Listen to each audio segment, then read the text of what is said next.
keep doing daily videos on YouTube, I need to raise my Patreon and Subscribestar income to a grand total of $200 a month. So if you're so inclined, help a chap out.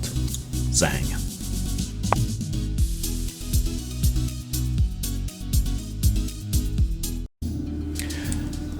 Hello lovelies, if you're looking for an update on me and what's going on with me, that should be coming up very shortly after this video. But I'm going to review Eternal Contenders, which means I need to say a couple of things up front. Chronicle City, who put this out on Drive-Thru RPG and some hard copies you may have seen around, was creative director. Unfortunately, when me and my business partner for that launched that, we both almost immediately fell ill, so nothing much ever really came of it. But part of the idea of Chronicle City was to help people get games out there, whether at conventions or online sales or so on. And that's what I'm kind of intending to do with Chronicle City once we've thrashed out all the problems.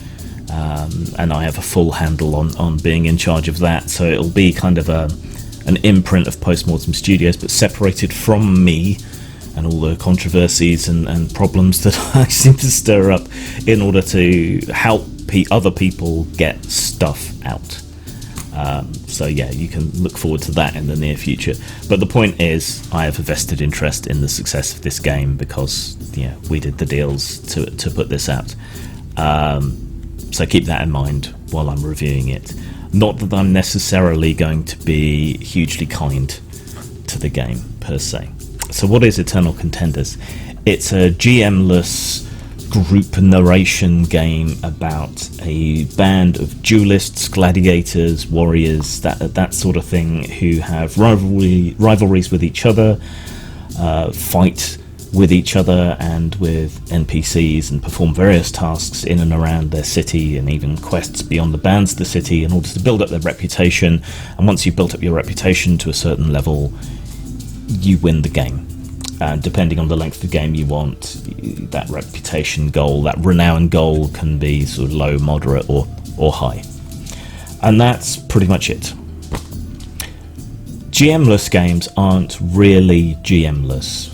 What it actually means is that everybody needs to be a games master at the table, unfortunately. And games masters are a relatively rare breed, it has to be said. A really talented, improvisational, good games master can be hard to come by, and getting a group of good games masters together is even more difficult.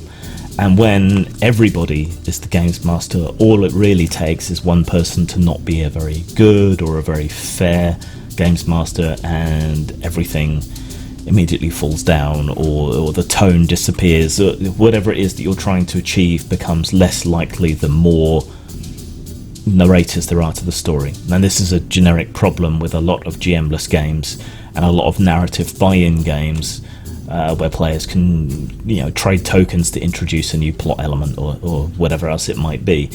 Sometimes that could be useful to the games master, sometimes it can utterly derail everything and turn the session into an absolute headfuck. In theory, I'm all for GMless games and narrative-led games, but in practice, it's a case of once bitten, twice shy, I guess. But this is a GMless game. Now, paradoxically, given that it's also a fairly narrative-focused game, what this means is the rules are pretty hard set. This is the way you do things, this is how difficult things are, this is how it works. It's all very set, which avoids arguments over rules, but also stifles the more narrative, creative sort of side of the game.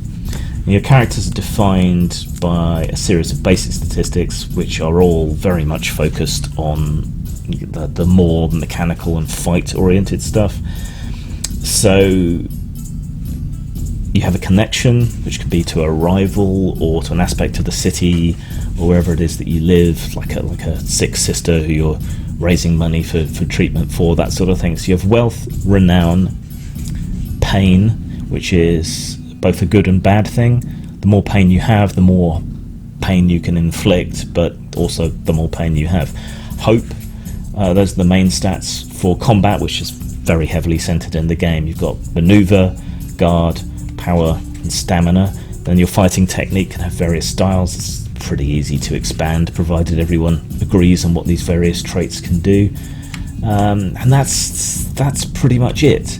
Then on your turn, you can choose to do things like work to raise money, which you can then spend to buy things or to train.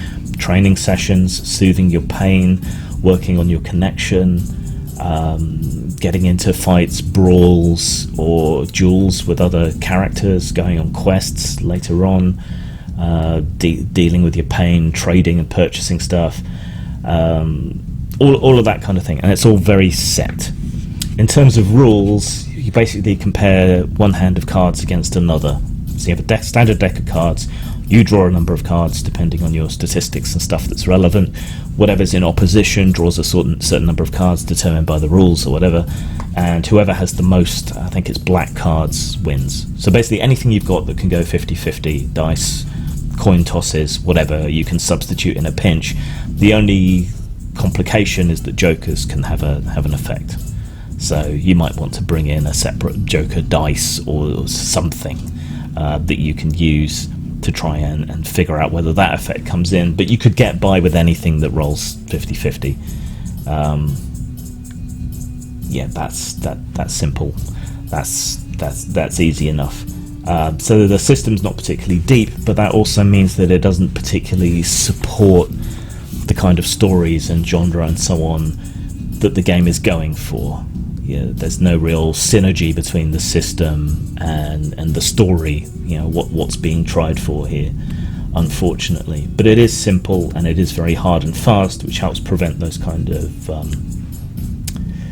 less pleasant interactions between players. You can all be on the same page because the rules by and large are very black and white, reasonably well explained. They could use some more examples and explanations, but that's about it. In terms of background and detail, there isn't really much of any. There's a scant few pages on a setting called Oblin, but really there's not a lot there. But then part of the point of that is that this is supposed to, the details are supposed to come about through your narrative, through your discussion, through your play, and so on. And whoever is the sort of stand-in GM is meant to rotate from player to player as you go along. So it's a hard thing to review, even if it wasn't for my inherent Chronicle City-oriented biases, because this is the skeleton of a game. It's GMless, and it's narrativist to a large extent. So there's no real background, because there doesn't need to be, because that comes up during play. It's difficult. Stylistically, I mean, it's nicely presented for all it's a rather thin book. It covers quite nice. The interior art is quite nice. Big Viking type warrior standing in victory. Rather boobalicious vampiress warrior with crotch armor, and it's evocative of the kind of setting that they're talking about. So style, I think I'd give it a 3. The artwork's good, but in terms of presentation in the text and so on, there's not a lot to go on. In terms of substance, again, it's difficult to review because so much of that's supposed to come about during play. So substance, I'd give it a 3 as well. So that gives it a very average overall score of 3. However, I would say that in this situation that we're all in, where we're all cooped up, where you can't necessarily get your group together or your schedules don't come together nicely, Eternal Contenders presents an opportunity for asynchronous play. So if you have a Discord or a forum or something else like that, the very set rules mean that asynchronous play and sort of what you're going to do on a turn, it all makes sense very, very nicely for that kind of thing. I would still appoint one person in the forum or wherever to be the games master and to interpret what happens, but then let the players make up their characters and do whatever. So with us all cooped up and with you wanting to perhaps play asynchronously over email, forums, whatever. I think Eternal Contenders is a good option for that, and on that basis I would recommend it as though it had a 4 out of 5 score instead of a 3 out of 5 score. So keep in mind my biases, but I do think at the moment, and this is why I chose to review this, this is a good basis upon which you can game without having to meet up, and that's how I would recommend it. Okay, update video coming along in a minute. See you later. Zang. Machinations of the Space Princess is an old-school RPG with a sci-fi setting. The rules are familiar and at once innovative. Opened up so you can play literally any alien species you can envision. Purchase it at RPG Now or Lulu.com.